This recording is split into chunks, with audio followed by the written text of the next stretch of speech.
you're very well describing that it's the journey that makes you happy, not necessarily, a particular goal or point, And look, I mean, you're also building a business. You know how this is, that every day, or sometimes people hear these stories, one day you think you're the smartest on the planet, clients coming in, the next day it's like, we actually have problems in the business that we have to, it's not a part of the business actually. Every day. And I think, look, for me also personally, like it's a pleasure to do that, And I think for most people, the reason why entrepreneurship or being a founder is a pleasure because you can make an impact. And and however big or small that impact is, yes. Right? The businesses that you've been involved with, many people have heard of it, but it hasn't been at a global scale. Let's call it like in the likes of Jeff Bezos or whoever. But it doesn't have to be, because as long as the intent's good, right? Yes. If you've got good intent,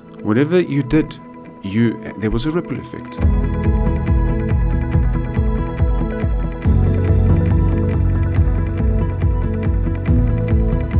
Welcome to the Financial Frontiers podcast. My name is Dinos. Please remember to like, subscribe, and share this channel. It helps us create more content and deliver more episodes for you.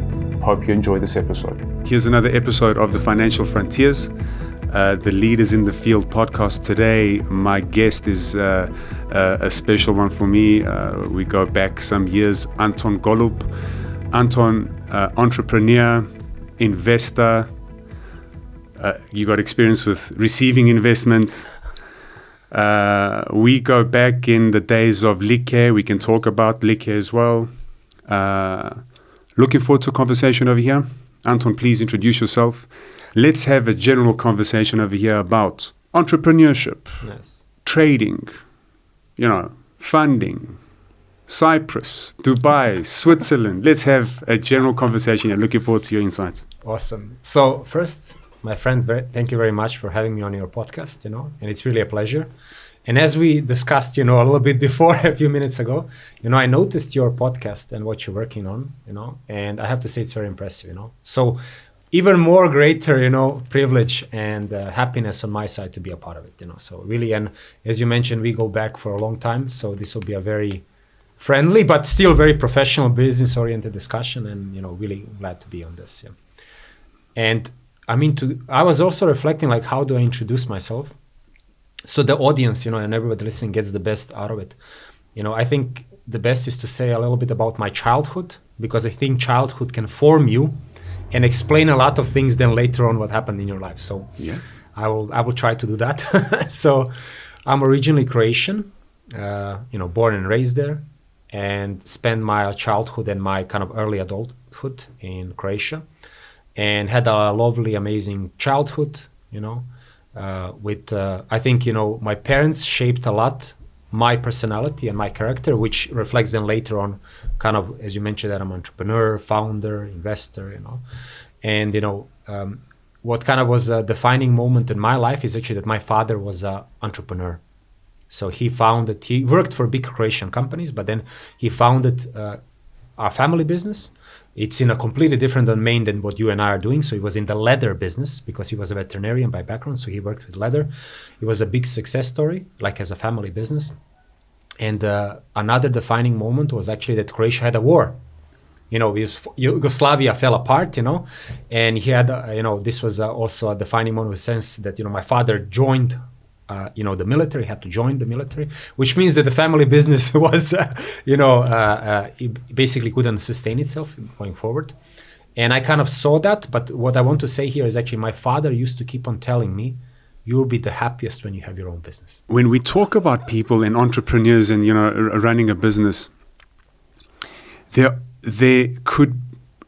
are so many different vulnerabilities that can come up. If you had to sit and try and think of every single possible thing that could go wrong and actually understand it, you'd go nuts, I think. There's entrepreneurship has got, you need to have a combination of, obviously, I'm not saying ignorance, but that thick skin to take on risk. And in the event where it all falls apart from something that you didn't even realize could have, you couldn't even comprehend it before. Yes.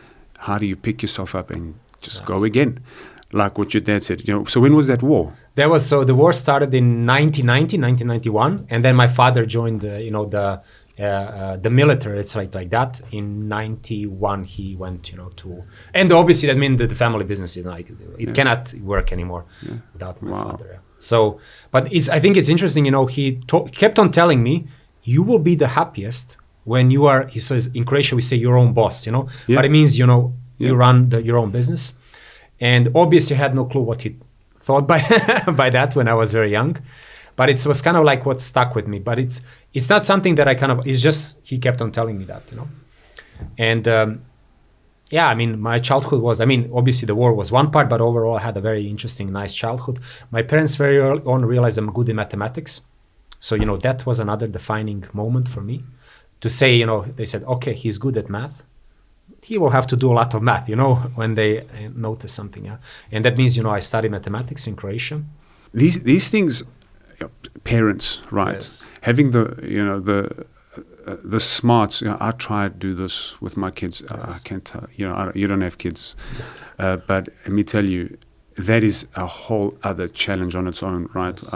I by no means think I'm in a position to give any advice on parenting. I'm learning myself, but I try every day. It's so hard, and I appreciate all this that you're telling me about your dad, for example.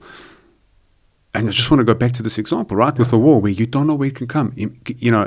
Building a business, you just mentioned your dad in his a brief little history there where, leather business, whatever it is, and you start, don't even, try and think about the daily challenges that you've got, finding customers, trying to market yourself, wearing all these different hats. You start off small, you grow gradually, organically.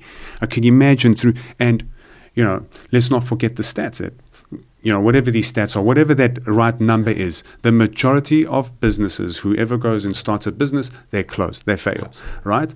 So you push through that whole challenge and you get to this point where you've got liftoff and you're sailing, you're going, and then the war happens, and now you got to start from the beginning.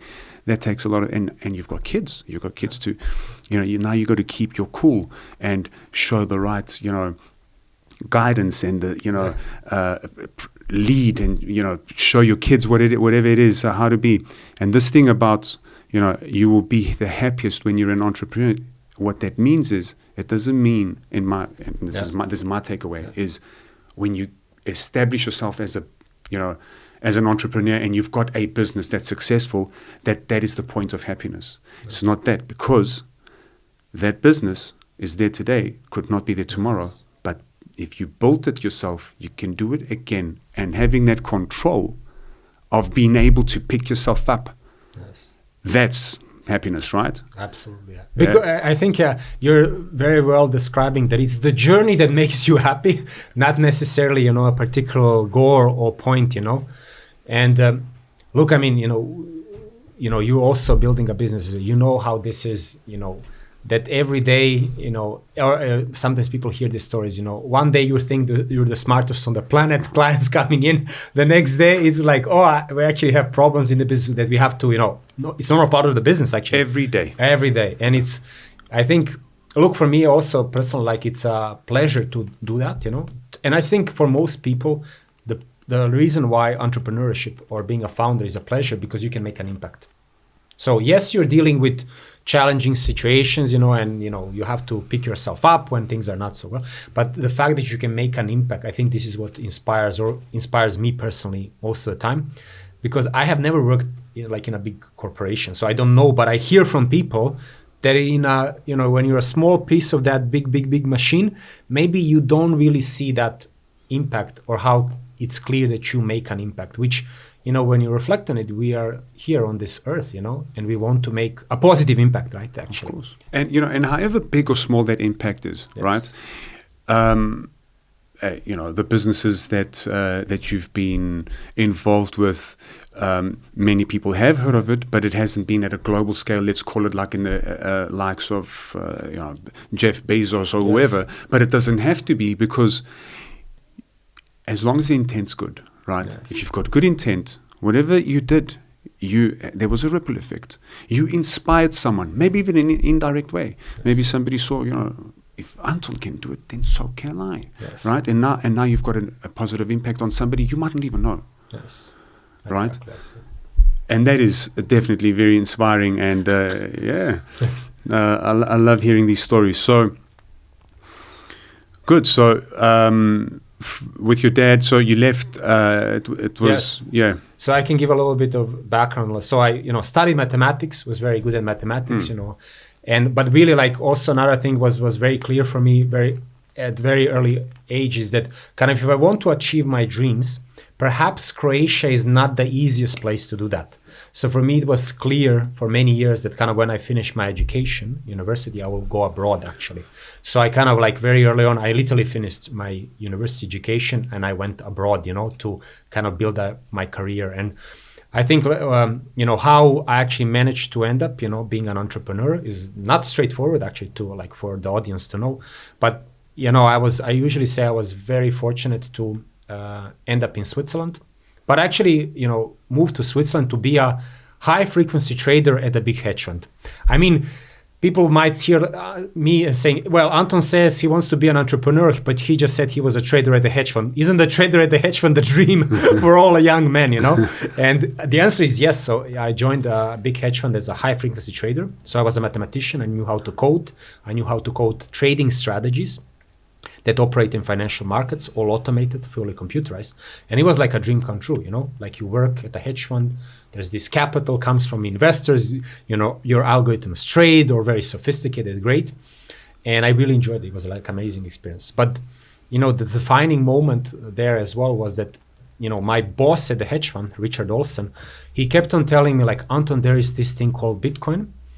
First, there is this thing called the blockchain underneath, and then there is this, native currency, let's call it like a cryptocurrency, sitting on top of blockchain. And he was always telling me this will redefine how finance, but the world works.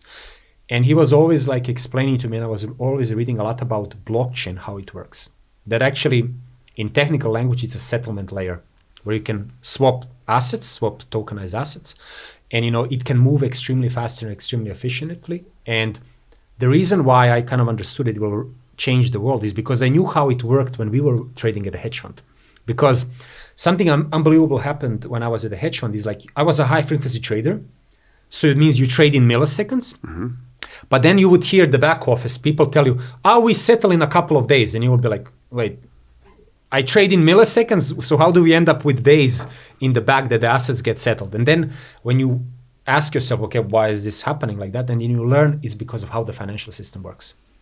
And in technical language, it means like it's batch-based, it runs in daily cycles, and only at the end of the day, they process all these transactions and trades, and things settle, and people actually exchange assets.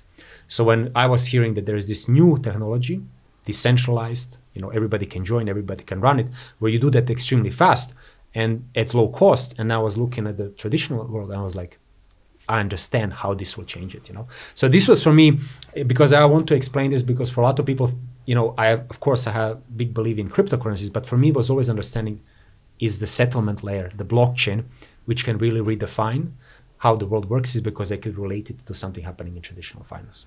So I remember this gloomy, I was still living in Geneva, not in Zurich, a gloomy, rainy day when Richard called me and he said, I'm shutting down the hedge fund. This is not the future. This is the past.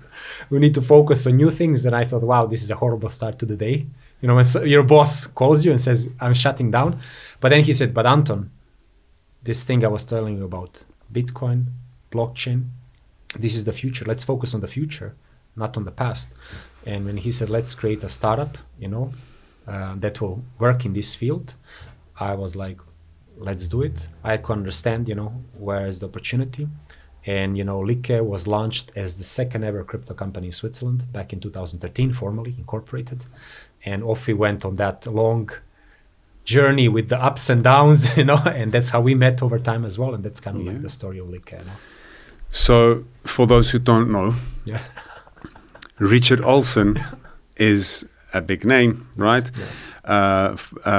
And being innovative, that man has got something, right? He sees things. So Oanda Yes. Olsen and Associates. Yes. Right? Yes. When they even started like 98. Yeah. They were one of the very first electronic trading, brokerage firms that there are so many that exist today.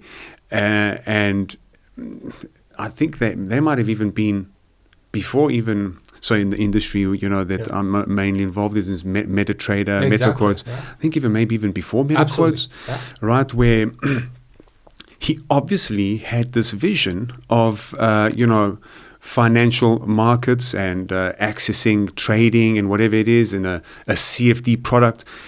Yeah. Could we say that we can definitely say that, Oanda was one of the first brokerage firms that facilitate trading to electronic, to small retail investors around the world. And he did that before 2000. I think many people didn't even know what email was back then. Incredible. And then now we're talking about, and you mentioned it was the second, so Like, so we fast forward about Richard Olsen now, right? One of the founders of Oanda. We know the success story there. Is, whoever doesn't know, search up Oanda. It's really incredible. They're still one of the biggest. Yes. Fast forward, we're in 2013, where Bitcoin is priced at what, $10? It was $190. $190. It was around $100. $100. Okay, yes. So imagine, right? And now he's thinking about an exchange for Bitcoin and the blockchain, and so. Wow. And now, just serendipity, when you got involved with him in Switzerland, in the hedge fund, that experience helps, right? So high frequency trading with your maths as a background, that is also, as you mentioned, it's millisecond trading, and no human can do it with their hands. It's got to be an algorithm that's based on entry and exit, based on some rules, but that is I think I don't do it justice. It gets really in depth, some of these algorithms. And so you started, one of the first to start up Like. Exactly, yes. Yeah. I did not know it was since 2013, to be honest. Because my involvement with Like came towards 2017, if I remember correctly, exactly. 2017, 18, somewhere there. Where when I joined a team of incredibly professional people, smarts. It was a great experience for me. Obviously, it wasn't me as in the team of Like, but with DGM, my company. So for me, it was. I remember. Yeah. Yes. If I may add, actually, because a lot of people, I tell them, Like started in 2013, but many people kind of know it around 2014, 15, where kind of the exchange was being launched and everything. And I think I will share this story because it's interesting maybe for people who are startup founders and entrepreneurs, how startups work in reality. They understand how rough it is. So when we started Like, there was a founding team where it was Richard, myself, but a few more people. Some actually today even high profile crypto people. Okay. And I remember when we launched, it was the worst timing ever. I will explain why. Because a few months later, the biggest crypto exchange on the planet back then exploded because it was a scam. It was Mt. Gox. I remember. So it was, early 2014. The whole thing explodes. It turns out it's a scam. Everybody loses money. Crypto crashes from 1,000. It was traded differently. Crashes back down to 100. Everybody thinks this is over. And it was basically we couldn't raise money. It was just impossible. And the secret is that this founding team fell apart. So, the people who were, it's normal, by the way. I didn't know it was normal. So it kind of fell apart, and it was back to me and Richard again, in 2014, trying to figure out what the heck we do now, And for me, it was such a shock, the founders leave, and I went to Richard and I said, is this over? Are we is this do I pack my bags and leave, Yeah. And Richard said, no, Anton, don't worry, this is normal, And I was like, how is it normal? Just the guys the team that was supposed to take this from zero just left, He said, Anton, don't worry, this is normal. Changes happen, let's keep on going, This is the down, when you said it's the ups and downs, this is the down moment. Actually. Other people in that situation have a mental breakdown, stress, whatever. Yes. Oh my God, I can't do this. They quit, they leave. Exactly. And imagine and Richard, I think it was so valuable that I had a senior figure, experienced figure, who's Anton, those words, this is normal. And you're really young at this stage. I right? was 27 actually at that point. Didn't know, and I didn't know startups. I was new to me. And then afterwards, another secret, we put a second founding team together, which for many people don't know is this one fell apart as well. But when this fell up, again, what I mean by fell apart, it's like it was not the right fit. It was not the right profile of people, not the right vision, the mentality, the drive, and it's normal, by the way, that it doesn't fit, and it kind of fell apart. But this time I came to Richard and said, well, Richard, don't worry, this is normal.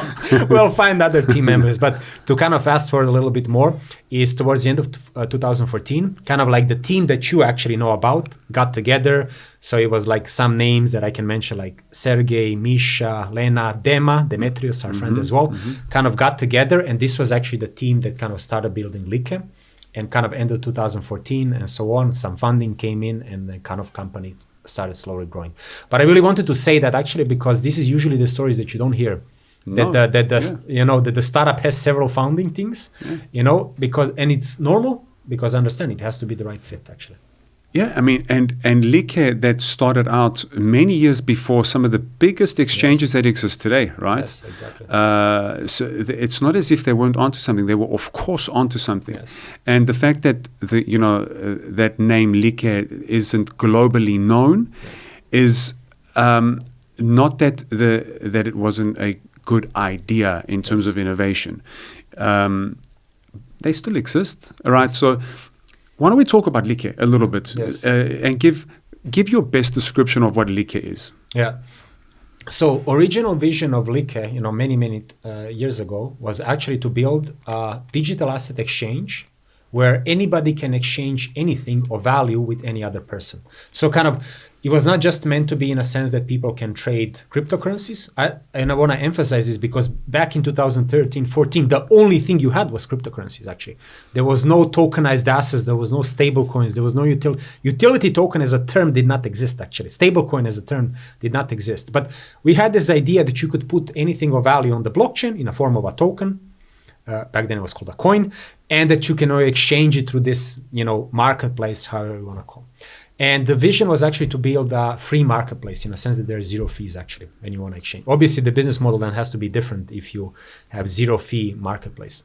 And so we started off with that vision, very narrow, and kind of over time, this was a 5-year time period that I was, leading Like together with a group of team. That actually, it was back then it was a huge success story in a sense. It was like from 2 people, Rich and myself, 200 people at the peak, big, several different verticals within the company, an exchange, corporate solutions, crowdfunding and advisory, payment infrastructure, OTC, asset management. So this is where you put this many people, and this is kind of where we also met at one. But this was actually Like. So what I'm also, I think, trying to emphasize here, you have a very specific vision when you start off, but as the company grows, it's the vision, adjusts, changes. You see where the opportunities and where you can build things. But today, Like is a company that has several verticals. Has the crypto exchange, which usually people know about. But the kind of I think bigger part of the business is like a B2B business. So when you serve other entities with blockchain solutions, so like banks, big service providers, you provide them with blockchain solutions. And what kind of solutions does Like currently offer into the B2B space? So for instance, it's a custody solution, a wallet solution, white label of an exchange, then actually an internal settlement platform. So if you want to deploy it like as a big entity, a settlement layer, and market making, an exchange, and also trading signal, a service provider. Okay. Yeah. Good. And my involvement was back with the OTC side of things, the trading side of things. I was involved with the team that were setting up the regulation in FINMA. Yes. So there was that, and then also the MTF in the UK, which is exactly based on that concept of is it decentralized? So exchange between two parties, Yes. removing a third party, so of assets. Exactly. Right, so peers, between peers, Exactly. which in the UK was a challenge on its own, because in the UK there aren't many. I mean, I think there were back then there were 15 or something, Yes. companies that they were given this license, and that for me was a great experience as well. But yeah, a lot of innovative stuff. That has kind of quieted down now, and now it's the B2B space. Yes. And today, what are Like's plans today and into the future? Yes. And what's your involvement there now? Yes, so very happy that to have a little bit of exclusive inside news. Very happy that I'm doing it for the first time here. That's my privilege. I've been speaking with Richard for we have a good relationship. Speaking with Richard for many months, and he has some big plans and initiatives kind of to reboot Like, to grow it a lot, and kind of especially considering very good timing that we have now in the crypto industry. And we had some discussions around that, and Richard is like a father to me. So it's like when a father says, hey, can you come and let's support me on this journey? Let's do it. So a son would obviously say, yes, let's do it. So I'll be rejoining Like, to help them in these big next initiatives that Like has on the strategy side, on the consulting side, to build, the exchange and improve liquidity and market making and several other initiatives that it has. So I'll be very soon actively involved with Like or rejoining Like with very, very big pleasure. So thank you for announcing that for the first time. Feel free to take this clip and post it. I will definitely. That's exciting. So looks like some new initiatives that are going to, I guess, be having that reset button pressed. Yeah, exactly. Looking forward to what happens there. Yes. And the story of Like, I do think that it's not over. Yes. Right?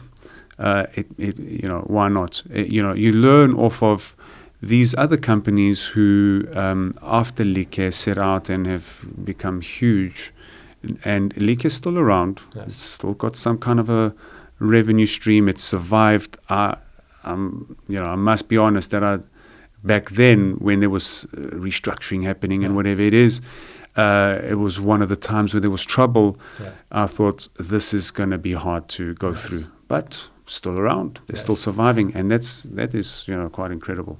Yes. Looking forward to that, Anton. Thank you for that announcement on the Financial Frontiers podcast. Awesome. We'll be clipping this and showing 100%. it everywhere. Awesome.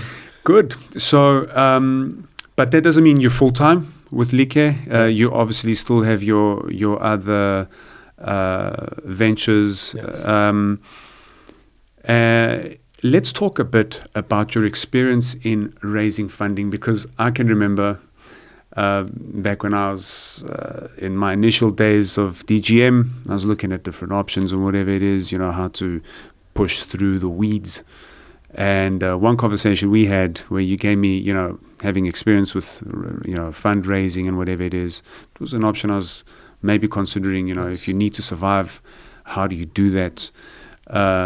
Although I never, ever got the funding, I didn't, follow the advice you gave me, not because I thought it was invaluable, but I managed to pull through organically. Nice. But I think your advice was great. And let's talk about, how does a startup get funding? What are the things that founders of a business need to look at? What are the important things, and how do you get funding? And I have discussed this in one of my previous podcasts where it was a crowdfunding, right? Yes. So I had an individual who's involved with crowdfunding, like Indiegogo or these, which is crowd-based funding. It's different. Getting funding from angel investors is a whole other ball game, right? And what was said back then, and just my kind of feedback, I'll say it now. It's one thing to get funding, but it's another thing to actually build a successful business and execute, right? So we don't need to talk about the successes of building or you could, I mean, why not talk about how do you build a successful business? But I think before that, talk about your experience around how to get funding. Yes. So just to provide the context, my experience from fundraising and funding comes from, the several ventures that I have founded. I have raised in total, if you add up, approximately $20 million in, equity financing. And now as well, what I have a very unique experience is that I'm also a venture partner at a VC.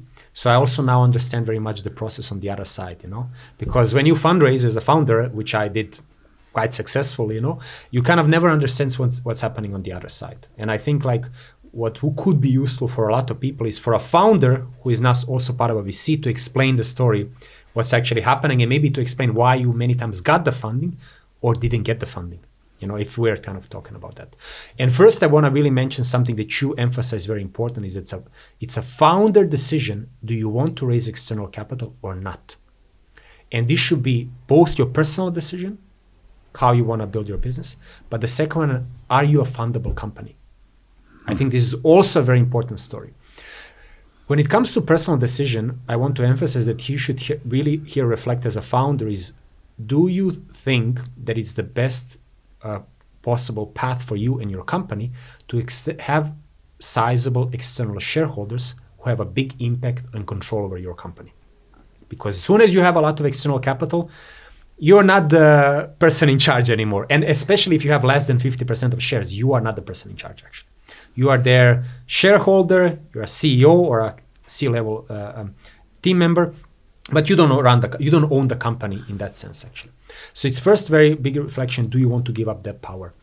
And I think today you emphasize something very important. I think the trend going forward is going to be bootstrapping. Because today with AI technologies, with blockchain technologies, and with the ease of setting up and kickstarting a business, which went down a lot lower, for many founders, raising external capital is not needed anymore, or will be a lot less needed for a specific type of businesses.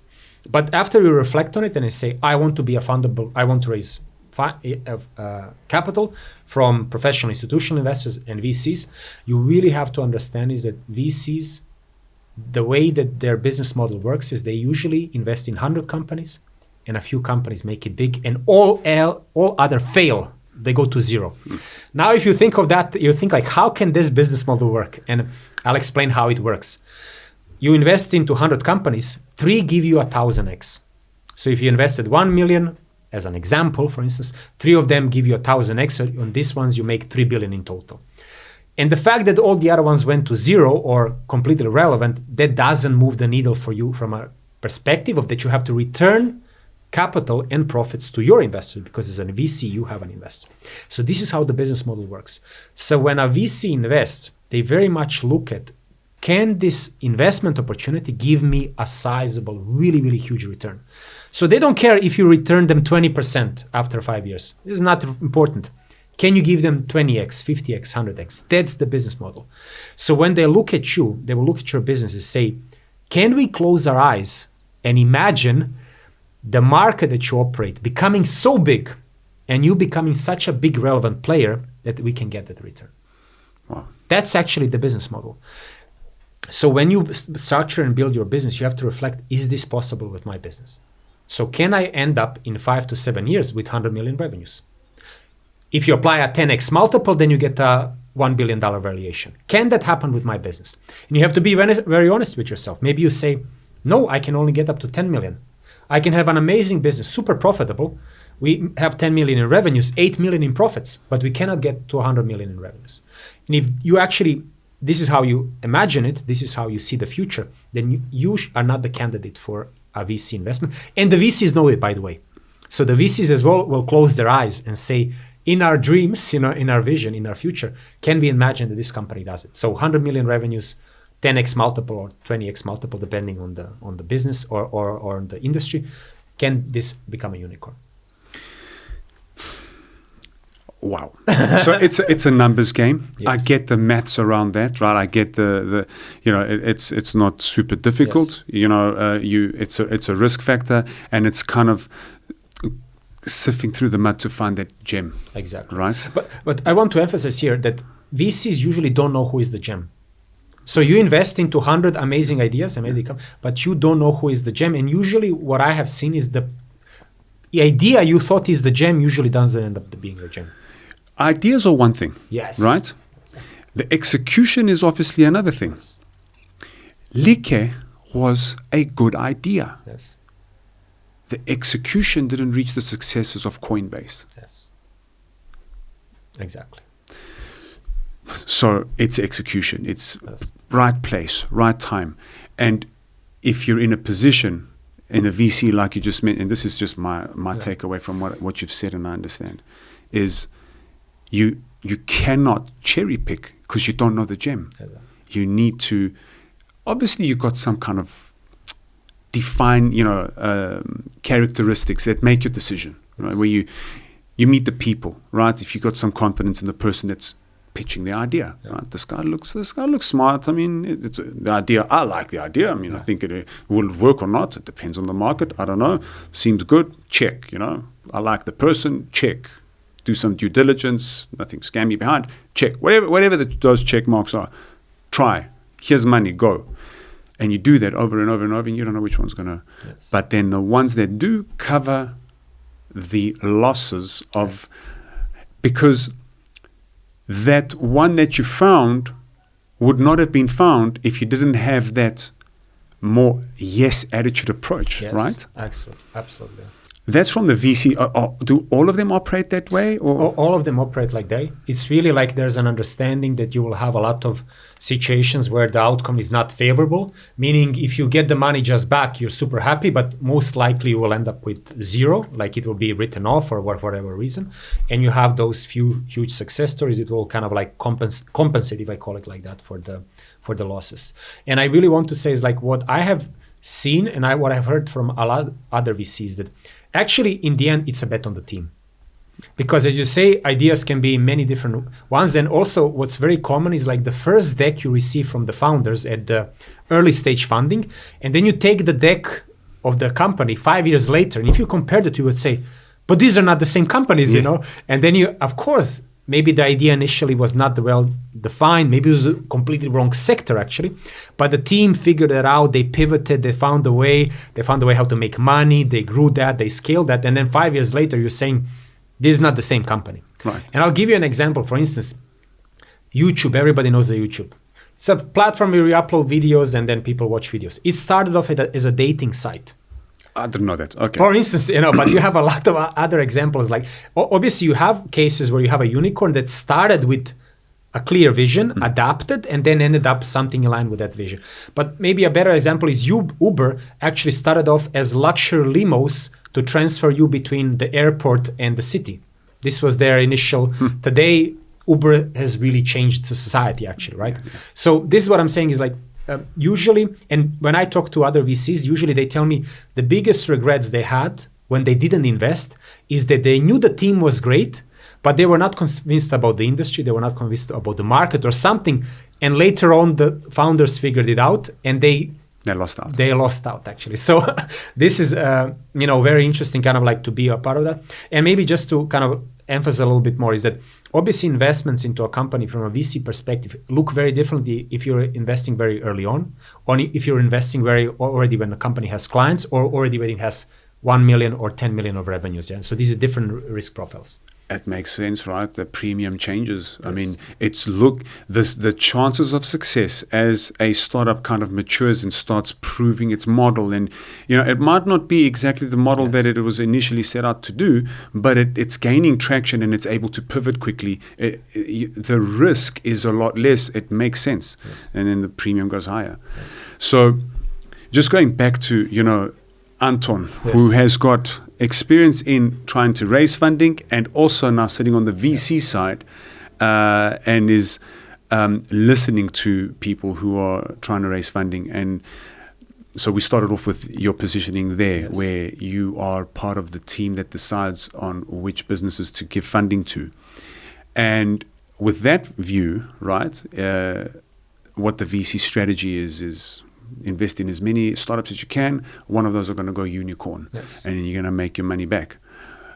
But if somebody who's raising funding is listening to this advice, if you go to a bunch of VCs, an angel investing, you tell them, listen, this idea is going to make 20x in 2 years, I think they've lost the investors there. Yeah. So what is the advice that you give to people who are trying to raise funding? Because even though, the VCs, the guys who are the angel investors or whoever it is, the VC, the fund, is looking for those gems in this kind of shot, let's call it a shotgun approach, whatever hits,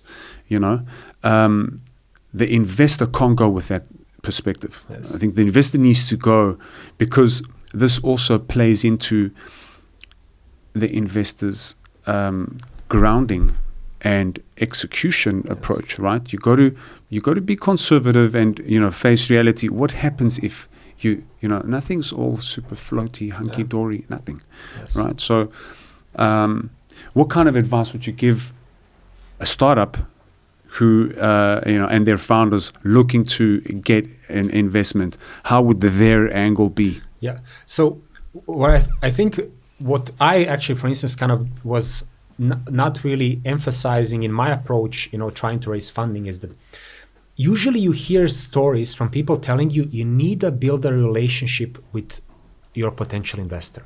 So this is usually what people give you an advice. And I remember when by the way, this is a top-notch advice, but I remember the first time I heard it, I was like, what the heck does that mean actually?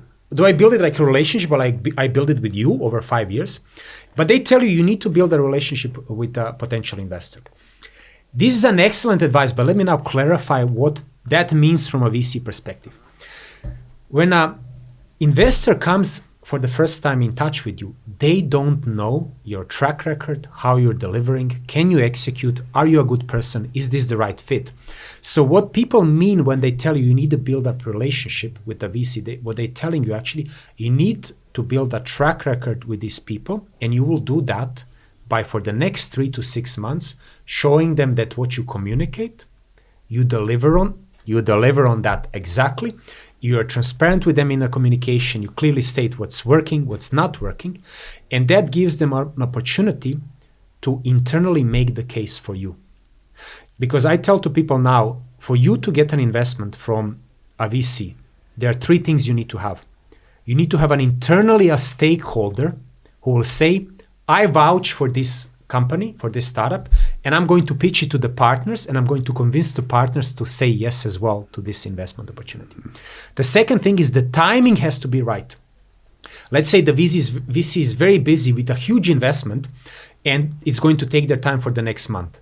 If you come to them and tell them, can you make a decision within the next month? They will not tell you no. They will say, let me come back to you. But they will be busy with other investments. So you need to have the timing. So the stakeholder, you need to have the timing, and you need to have the right opportunity. Your opportunity needs to be the right one at that moment. In a sense, it has to be a hot industry. We have to be in a bull market, let's say, and the VC actually has to, for instance, have money. Because many times VCs maybe don't have enough capital, or they have too few and you cannot be their big investment. So let the VCs and the investors get to know you. Be in a constant communication with them. That means every week, send them an update email saying, I promised this, I delivered that, this worked, this didn't work. You can hear from me next week. Even if they don't reply, do it actually. And you need to have internal stakeholder, you need to have the timing right, and you need to have the opportunity right. And if these 3 things collide, you will get an investment. But when I first started, nobody told me that. I just thought that I pitched to them. Somehow internally they go inside, they talk to each other, and they'll come back to me and say, Anton, great, we'll make an investment, let's start the due diligence and finish it. But I learned now actually that's not the case. There are factors beyond your control as a founder. And maybe even, like let's say it's a perfect opportunity, the VC has money, it's a hot industry, but your stakeholder can't convince the other partners to invest in you, you will not get the investment. What amazing advice. And that works, that ties into so many different things in life, right? Yes. Just to clarify that. So to get funding doesn't mean you go one day, you say, oh, here's my idea. Look at this business plan. Look at these slides. And then you leave with 2 million of investment. Yeah, that doesn't happen like that. Yeah. You got to nurture it. You got to build it.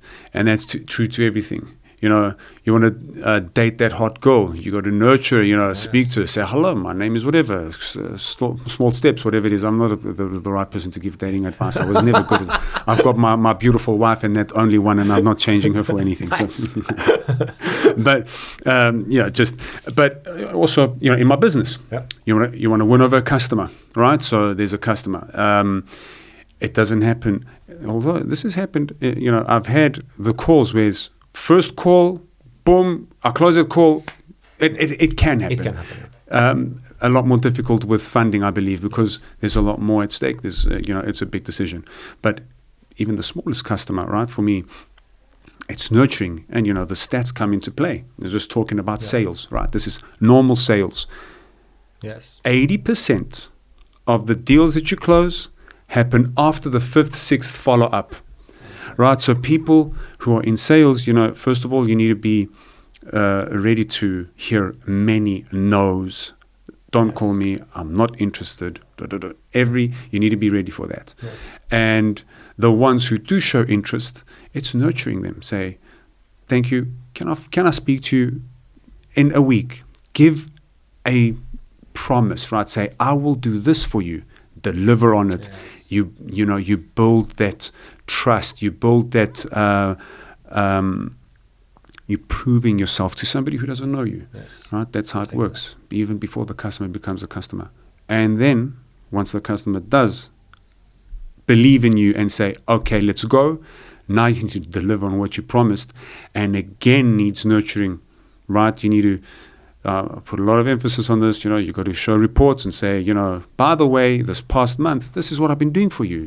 We did this, that. That it's super important. And in funding as well. Once you've gotten that investment, it's not a matter. You're not done.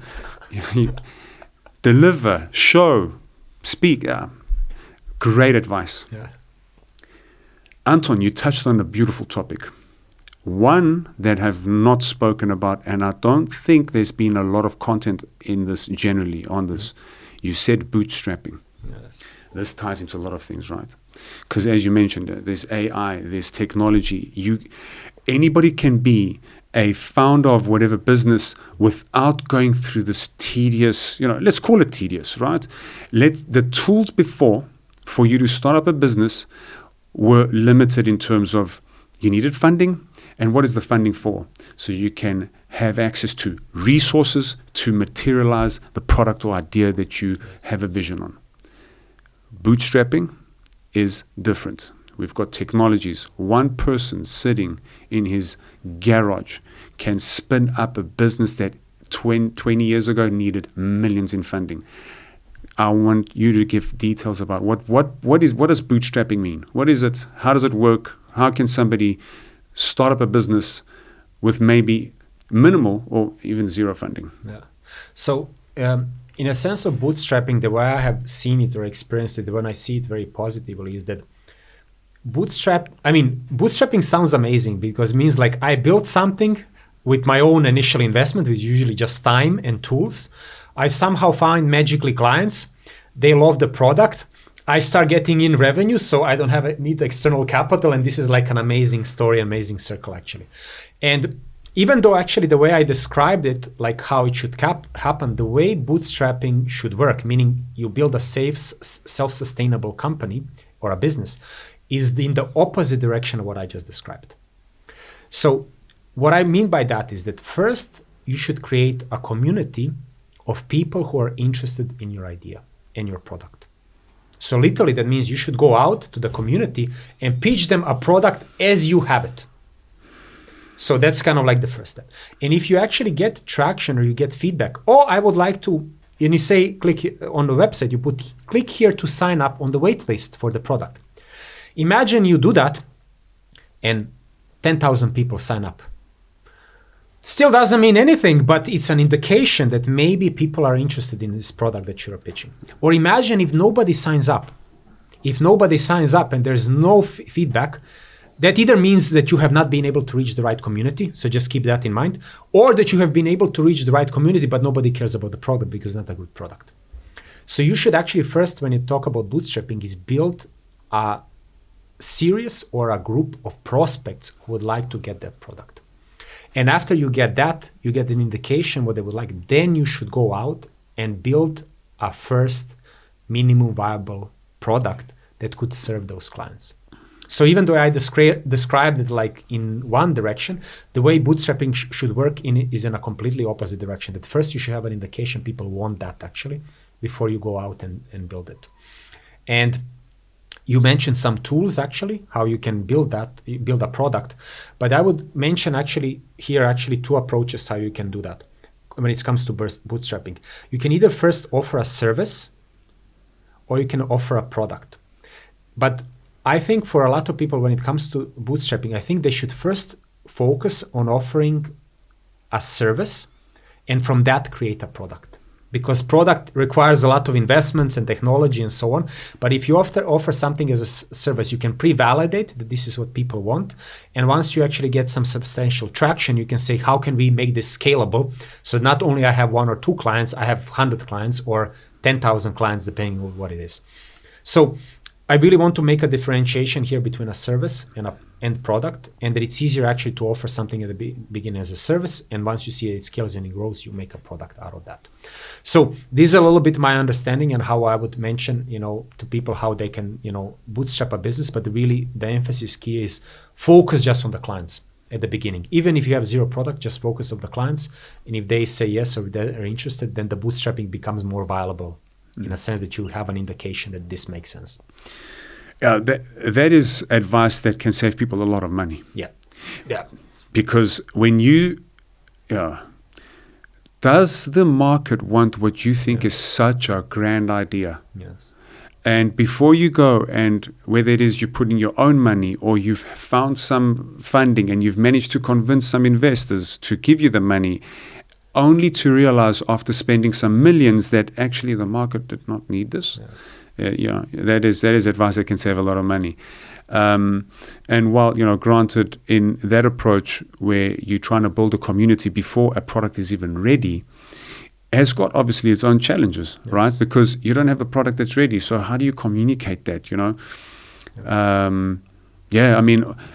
It's all interesting stuff. And that also makes sense with what you mentioned, the difference between a service and a product, which is kind of the journey that I'm following with DGM, right? It's you've got your time, you've got something to offer to the industry.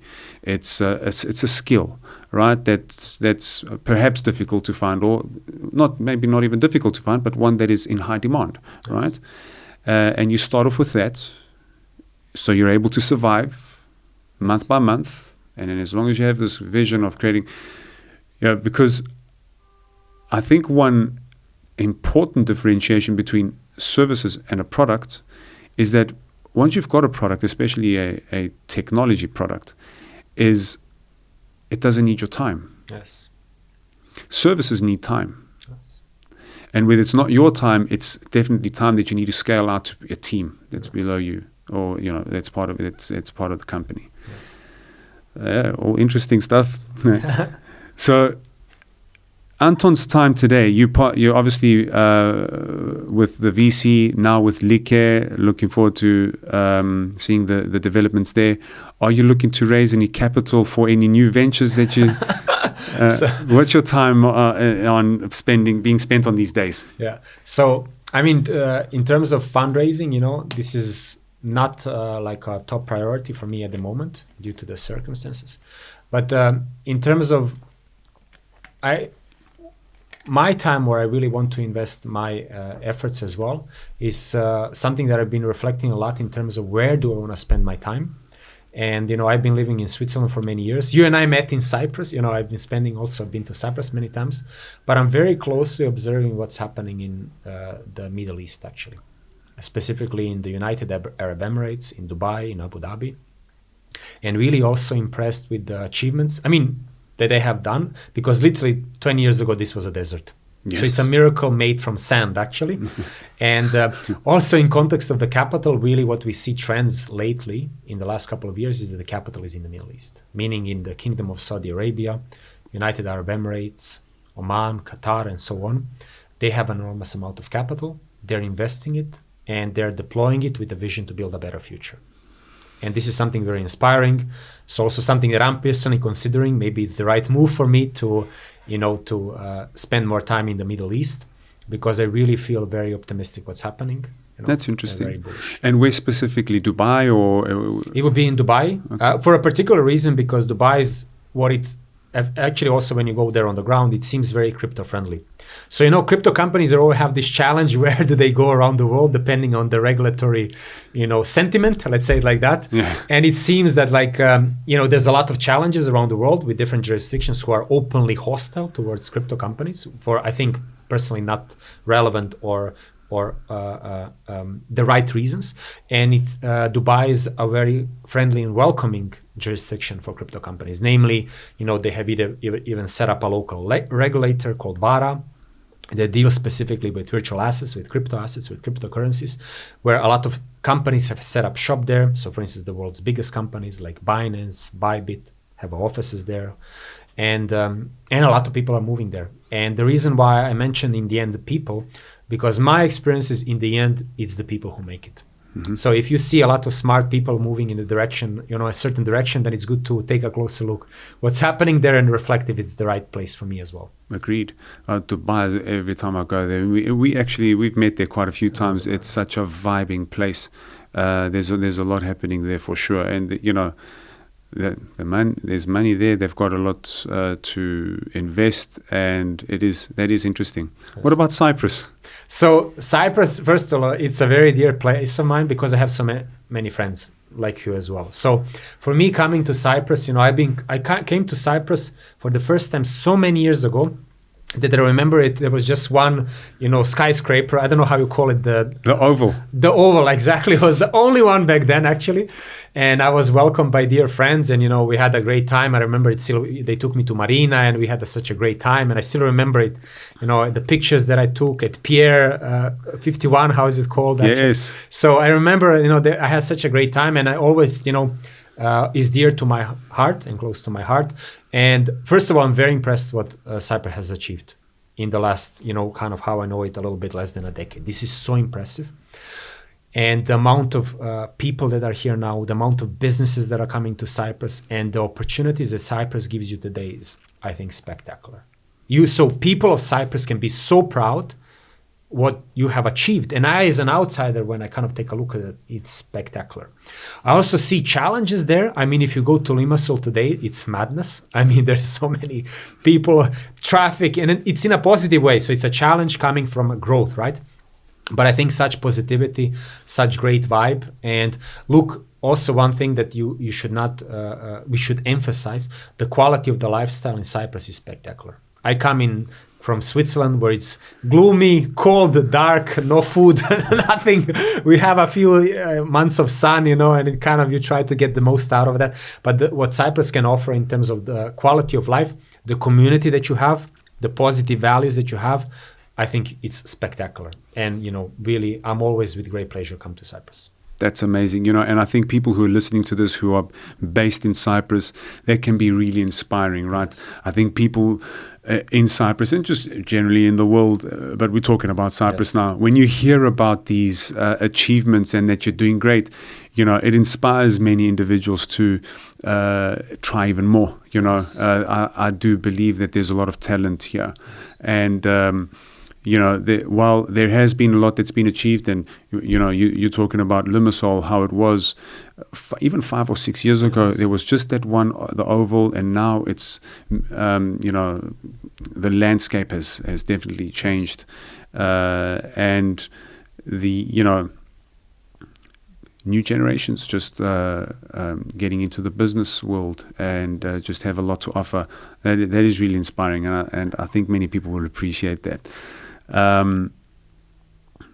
So and also the lifestyle, right? What you mentioned, it's we've got a bit of everything. There's beautiful beaches, there's the mountains, there's snow, there's the taverns, there's crime. Touch wood, it's not like it was 20 years ago. Crime has changed, but it is definitely better than most parts, most places in the world. But I got surprised when you say Switzerland isn't nice, because I think about Switzerland and I think of beautiful, green grass and chocolates. So there's definitely a lot of greens, a lot of chocolates. I think first, Switzerland is a great country, and the opportunities that I got, through Switzerland for me have been amazing. So I'm really, really happy for that. Having said that, I always talk about the lifestyle quality is like, how does it look like day to day, And then we have personal affinities, For instance, I'm more a person on the warmer, I come from Croatia, so it's more warm, sun, communities gathering together, kind of positivity, being very open, being very talkative, trying to enjoy the family life. And I have to say is that Switzerland is more on the quiet side. It's a bit more conservative. Definitely what I can say is just it has very few sunny days, which personally impacts me a lot, So I really enjoy, spending time outdoors.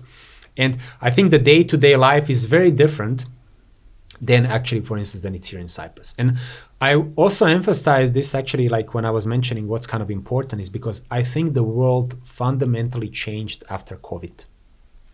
Today, people understand you can run a successful business, have a successful career, and it can be done through digital means.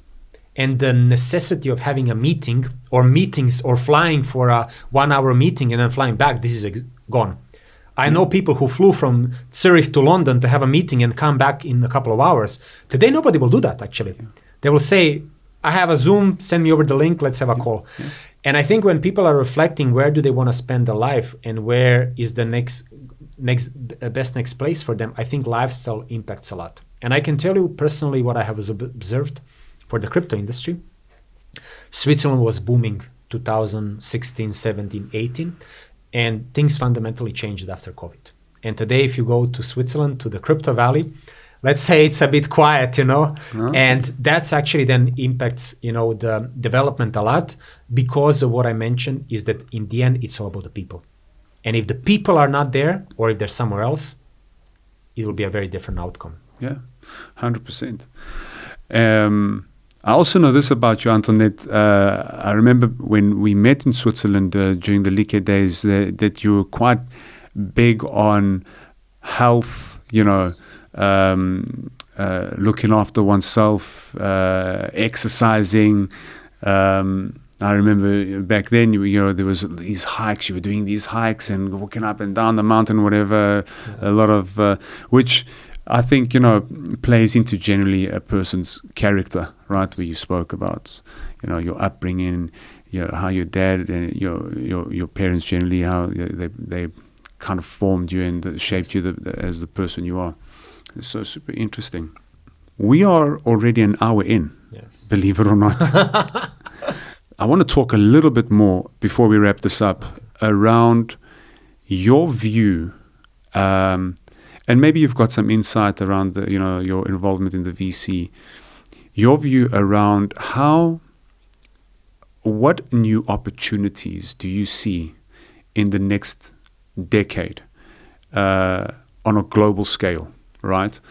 So, if somebody had asked me that question, me with, just my scope of work, I guess limited to what yours is, because you're looking at many different industries.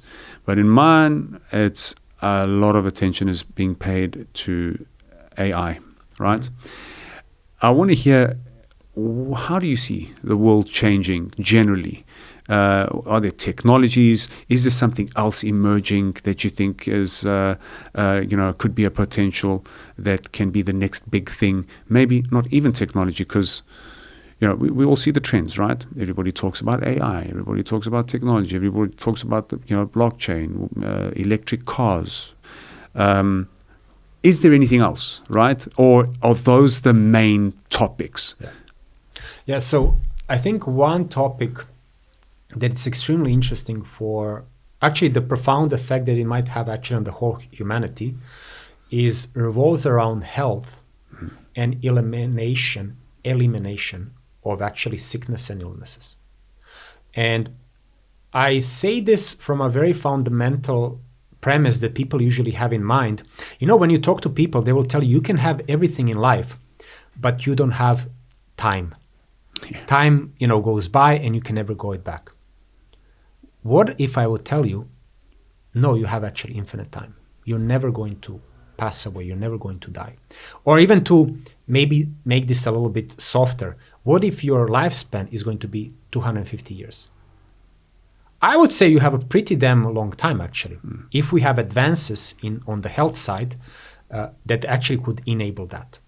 And I say this really from a profound perspective is because if you have infinite time, right, your decisions will be a lot different. 100%. If you say, I'm making a long-term decision, and the people usually mean like 5 to 10 years, right? What if your long-term decision is 100 years? And because why I say this? Because we're always taught, people have been telling me since I'm young, the only thing you don't have is time. You can have money, you can have this, whatever material, but you don't have time. But imagine if somebody tells you, no, you have your life is going to be 300 years. And just to say it's from a perspective of practicality, 300 years is an infinite lifespan. Because just imagine from today, we go back 300 years. I mean, you have seen everything. You have seen literally, we are in a house where the water is leaking and we don't have fresh water. We don't know what to eat. To today, it's AI, iPhones flying to space and communicating however you want. So that's what I mean, like infinite lifespan, actually. And there's a personal reason why actually I would be very passionate and I think it would be a profound impact to eliminate illnesses, especially cancer. Because I talk a lot about my father, but I didn't talk a lot about my other family members, is because my mother and my sisters passed away from cancer when I was fairly young. And my father as well was diagnosed cancer, actually. So, and I'm worried as an individual as well, what will happen to me or what kind of illnesses we might have, actually, because my family was impacted a lot by that. So on one side, very personal, let's eliminate cancer. And this is not the topic anymore. The same way you have a flu today, not COVID, but the same way you have a cold or a flu, the way we have means to cure that. Let's cure cancer, because this is really something that's impacting people, in a very, very negative, profound way. But also really reflecting on that, what is it if your lifespan is 300 years? There's so many angles to that conversation, right? Where what you mentioned, 400 years ago, starvation was one big cause of many deaths in the human race. And I'm actually on a book now. It's a little bit of an old book. It's called Homo Deus. Mm-hmm. I know it's it's really good. It's a really good book. So where before the problems with starvation, today we have a problem of obesity. So too much food, wrong foods, right? And cancer, heart problems, right? So heart failure is, I think, the biggest cause than cancer. And this is all linked to the lifestyles that have changed, just incorrect feeding. We spoke about health, right? You pay a lot of attention to health, and so do I. And we look at what foods we eat. The majority of people don't do that. They'll go and they'll eat a McDonald's or whatever it is, and that's not good, right? So sugar, bad, very bad. The food industry is so huge and does impact and influence a lot of people, it's so hard. Let me tell you, with my kids, I've got my daughter every day. She needs to have that sugar rush. Right? I have a sweet tooth as well. And she doesn't understand, right? I try and tell her, don't eat so much sugar. It's really hard. But the chocolate's delicious. This cake is amazing. But it's not good. So there are other problems, I think, that we might face. And then when it comes to this, increasing the lifespan of humans, in this book it says 150 years. What if it is forever, right? I think Peter Thiel, somewhere I read, Peter Thiel is looking at ways to I want to live forever. Yeah. And so just here's one, perspective that I have on how that can change. And, people really need to fathom this. So let's say, here's a decision, and we're talking about entrepreneurship here. The decision that you're about to make might be a mistake that will cost you 50 years. Mm-hmm. And you'll say, so what? Mm-hmm. Let me try. Mm-hmm. Because it might not be a mistake, and then I will have riches or whatever that goal is for the rest of my life based on that risk. Entrepreneurship changes, right? So that's one example. So many things change. Decisions around like riskier things like, jumping out of a plane and, pulling the parachute. Maybe people will think about that a few times and say, why would I want to risk this? I can live forever. This could end me. Where that decision, I don't know, maybe on a subconscious level, people who do that thrill think, maybe on a subconscious level, it's, I'm going to die anyway one day. I might as well make the best of my life. I want to experience it. Who knows how the mind changes having that fundamental belief that I can live forever? It's such a big conversation. Yes. It's interesting. And so, health, definitely. Technology, the way it's advancing, not far long ago, 100 years ago, people used to live until 30, 40 years. Yes. Today, we're living to 80. Yes. The medical industry is changing.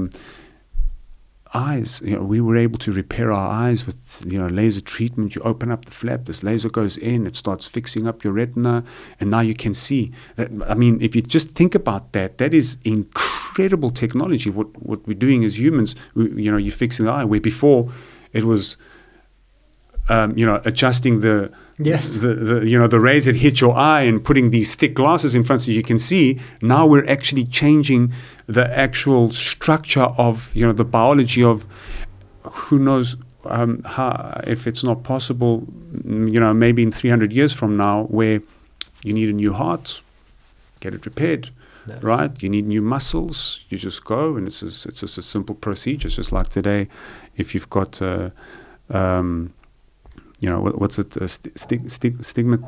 What's the word where you can't see properly, like 2.5 or whatever it is? Stigmatism. Either you're short-sighted or long-sighted. Yeah. I don't know how is the technical. I forgot the word. Yeah. I think that's the word. Whatever. You reduce that from 5 to 0 from an op. And that's on the eyes. That exists today. What about the heart or the lungs or the kidneys or whatever? You could smoke all day. Let's say you enjoy it, but then you just go and do one operational procedure and you fix it. Wow. So many things change, with technology. But then nature changes, right? So other problems might come up. Let's say we figure out a way to, with stem cells or whatever it is, to restructure the human body. What if that creates some other kind of problem? Yes. Yes. These are super interesting conversations, Anton. I enjoyed this conversation quite a lot. Is there anything that you wanted to kind of share here? Let people know where to find you. You're good on LinkedIn. You're quite big on LinkedIn. I've seen your Instagram. Let's do some closing comments. Let the audience over here know where to find you, Anton, and thank you so much for your time. Yeah. So likewise, really, thank you for having me. It also was really a pleasant, like a friendly discussion and conversation.